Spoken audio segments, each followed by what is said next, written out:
रहीम। अस्सलाम वालेकुम। उम्मीद करती हूँ आप सब बहुत अच्छे होंगे। आज मैं आपके साथ शेयर करने वाली हूँ एक अल्लाह वाले बुज़ुर्ग का किस्सा जो हज पर गए हुए थे और वहाँ उनके साथ क्या गुज़रा उसी की कहानी।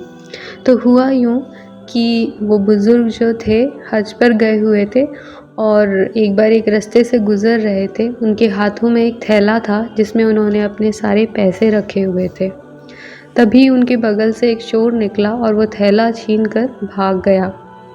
वो चोर थोड़ी दूर तक ही गया था कि उसे ऐसा लगा जैसे उसे आँखों से कम दिखाई दे रहा है और थोड़ी ही देर में उसकी आँखों की रोशनी पूरी तरीके से जा चुकी थी।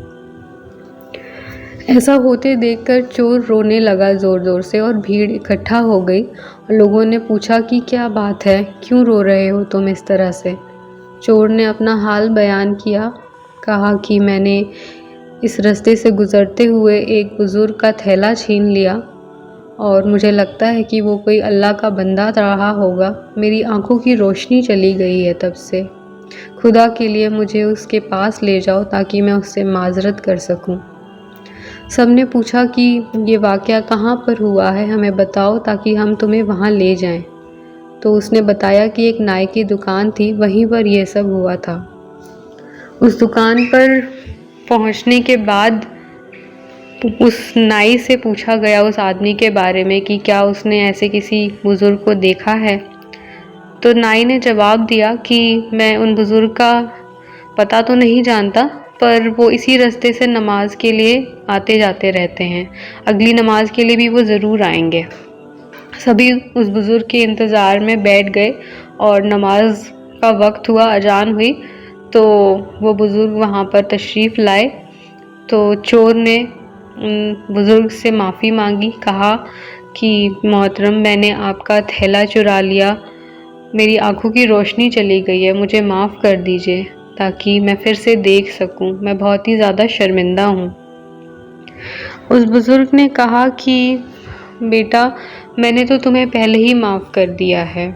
सभी लोग और वो चोर हैरान परेशान थे। चोर ने कहा कि मैंने आपका थैला चुरा लिया, आपके सारे पैसे चले गए उसमें और आप कह रहे हैं कि आपने मुझे पहले से ही माफ़ कर दिया। तो बुज़ुर्ग ने कहा कि हाँ, मैंने ये सोचकर तुम्हें माफ़ कर दिया कि मुझे ये ख़्याल आया कि हमारे नबी सल्लल्लाहु अलैहि वसल्लम कहते हैं कि क़यामत के दिन जब मेरे उम्मत के लोगों का फ़ैसला किया जाएगा तो तब तक वो जन्नत के बाहर मीज़ान के पास खड़े रहेंगे, जब तक आखिरी उम्मती का फ़ैसला नहीं हो जाता।